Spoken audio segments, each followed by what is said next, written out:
Good morning friends. आप सभी का स्वागत करते हैं आपके अपने यूट्यूब चैनल में।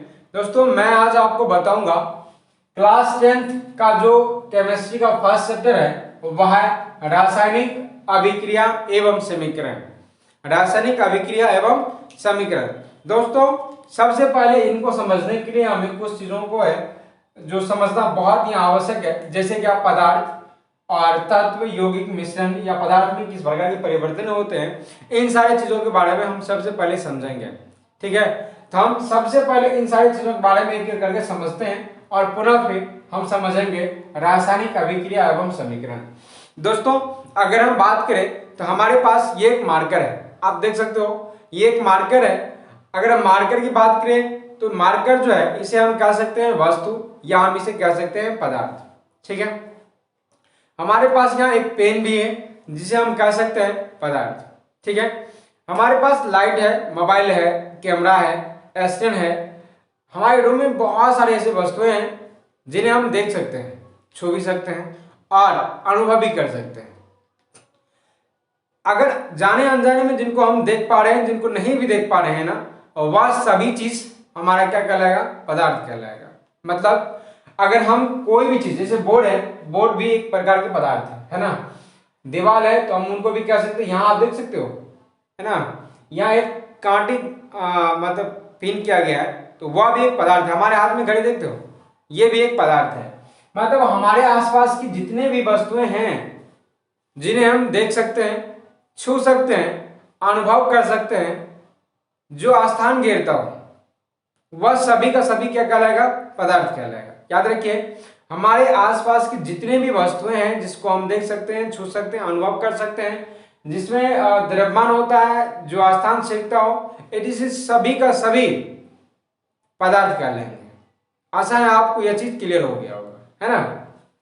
पदार्थ जो होता है वह तीन प्रकार के होते हैं। पदार्थ के प्रकार। दोस्तों, पदार्थ तीन प्रकार के होते हैं। ठोस पदार्थ,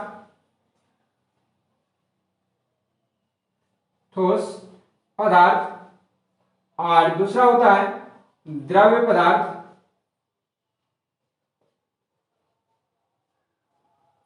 तीसरा गैस पदार्थ।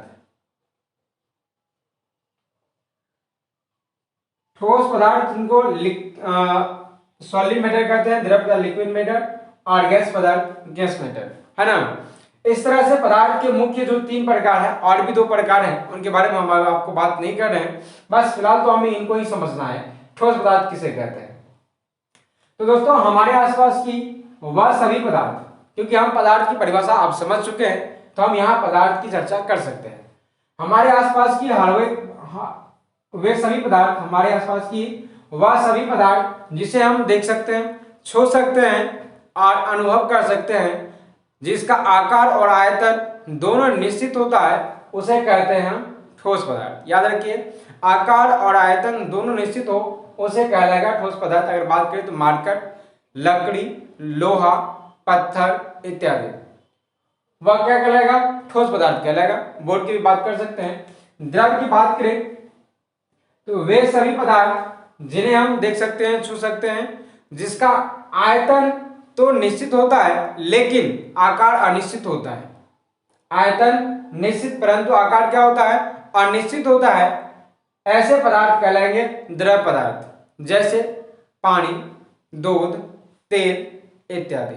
ठीक है, आगे अगर हम बात करें गैस पदार्थ की, तो गैस पदार्थ वह पदार्थ होते हैं जिसे हम सिर्फ अनुभव कर सकते हैं, ना देख सकते हैं और ना ही छू सकते हैं। इसका आकार और आयतन दोनों अनिश्चित होता है।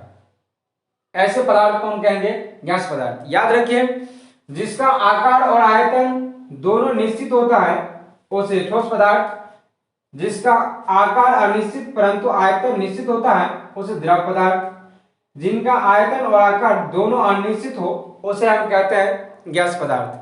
आशा करते हैं यह चीज आपको समझ में आ रहा होगा।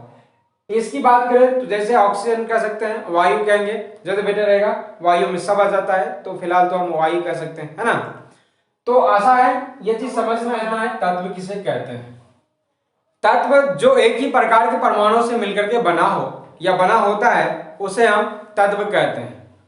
एक ही प्रकार के परमाणुओं से मिलकर बने पदार्थ को या जो बना होता है उसे हम क्या कहते हैं, तत्व कहते हैं।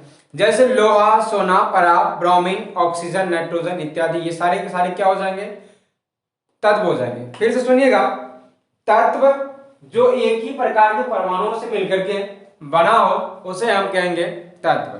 अगर वो यौगिक की बात करें तो दो या दो से अधिक तत्व एक निश्चित अनुपात में मिलते हैं तो उसे हम यौगिक कहते हैं। जब दो या दो से अधिक तत्व एक निश्चित अनुपात में मिलते हैं, एक निश्चित अनुपात में मिलते हैं तो उसे हम यौगिक कहेंगे। जैसे NaCl है ना, NaCl। तो अब हम देखते हैं कि मिश्रण किसे कहते हैं। जब दो या दो से अधिक तत्व अनिश्चित अनुपात में मिलते हैं तो उसे हम कहेंगे मिश्रण। याद रखिए, अनिश्चित अनुपात में मिलते हैं तो उसे हम क्या कहेंगे। तो चलिए देखते हैं कि ठोस जो है, ठोस पदार्थ वह हमें हमारे वातावरण में कितने रूपों में मिलता है। दोस्तों, ठोस अगर हम बात करें तो हमारे वातावरण में या हमारे आसपास 3 रूपों में मिलता है। वह देखिए, पहला तो तत्व में मिलता है, तत्व के रूप में, यौगिक के रूप में और मिश्रण के रूप में। तत्व के रूप में बात करें तो सोना, लोहा, सोना, चांदी इत्यादि हो सकता है। यौगिक की बात करें तो NaCl हो सकता है। वही मिश्रण की बात करें सीमेंट, कांच इत्यादि हो सकता है ना। वही द्रव की बात करें, द्रव भी हमारे वातावरण में 3 रूपों में मिलता है, तत्व, यौगिक और मिश्रण। तत्व की बात करें तो पारा और ब्रोमीन जो होता है वह तत्व के रूप में होता है जो एक ही प्रकार के परमाणु से मिलकर के बना होता है। यौगिक की बात करें तो ये एक से मतलब 2 से अधिक तत्व आपस में एक निश्चित अनुपात में मिला होता है, उसे यौगिक कहते हैं। और ये द्रव अवस्था में भी रहता है, जैसे क्या शुद्ध जल, ईथर, बेंजीन इत्यादि। अगर वहीं हम मिश्रण की बात करें तो मिश्रण भी हमें द्रव के रूप में मिलता है, जिनको हम पेट्रोलियम कह सकते हैं। पेट्रोलियम जो है वह द्रव के रूप में होता है और ये मिश्रण के मतलब द्रव का रूप होता है मिश्रण, ठीक है। वही गैस पदार्थ की बात करें तो ये भी 3 रूपों में मिलता है, तत्व, यौगिक और मिश्रण। तत्व की बात करें तो O2, N2 और यौगिक की बात करें CO2, NH2, H2O। अगर मिश्रण की बात करें वायु, जिनको हम वायु में तब जानते ही हो कि हाइड्रोजन, नाइट्रोजन, ऑक्सीजन इत्यादि मिला हुआ रहता है, तो ये सारे के सारे हो सकते हैं। आशा है आपको ये सारी चीज समझ में आया होगा। चलिए आप देखते हैं पदार्थ में परिवर्तन। महत्वपूर्ण पॉइंट है पदार्थ में परिवर्तन। अगर इसे समझ गए तो हमें रासायनिक अभिक्रिया एवं समीकरण समझने में बहुत आसान हो जाएगा, ठीक है। चलिए तो अब हम देख लेते हैं पदार्थ में परिवर्तन। दोस्तों, पदार्थ में परिवर्तन 2 प्रकार से होता है, 2 प्रकार का होता है। एक होता है भौतिक परिवर्तन और दूसरा होता है रासायनिक परिवर्तन। इन दोनों को समझने से पहले हम कुछ एग्जाम्पल को समझते हैं। जैसे कि यहाँ लिख रखे हैं कि जो बर्फ होता है वह, उनकी जो अवस्था होता है वह ठोस होता है, ठीक है। जब हम बर्फ को गर्म करेंगे तो वह पानी में बदलेगा, अर्थात जल में बदलेगा, जो कि द्रव्य होता है, ठीक है। इनको हम और गर्म करते हैं, 100 डिग्री सेल्सियस तापमान इनको हम गर्म करते हैं, तो ये पानी जलवाष्प में बदलता है, जिसको हम गैस कहते हैं, गैस के रूप में होता है। अगर हम बर्फ की सूत्र की बात करें तो H2O होता है, इनका भी रासायनिक सूत्र, और इनका भी H2O ही होता है, और जलवाष्प का भी H2O। दोस्तों, यहाँ हमें जो समझने की चीज़ें हैं वह ये कि बर्फ पहले ठोस की अवस्था में था, अब किस में आ गया, द्रव अवस्था में आ गया, और पुनः फिर किस में आ गया, जलवाष्प की अवस्था में अर्थात गैस की अवस्था में आ गया, ठीक है। तो हम देख रहे हैं क्या कि जो पदार्थ है उनकी अवस्था परिवर्तन हो गया है, उनकी अवस्था परिवर्तन हो गया है, लेकिन उनका जो रासायनिक सूत्र है वह परिवर्तन नहीं हुआ है।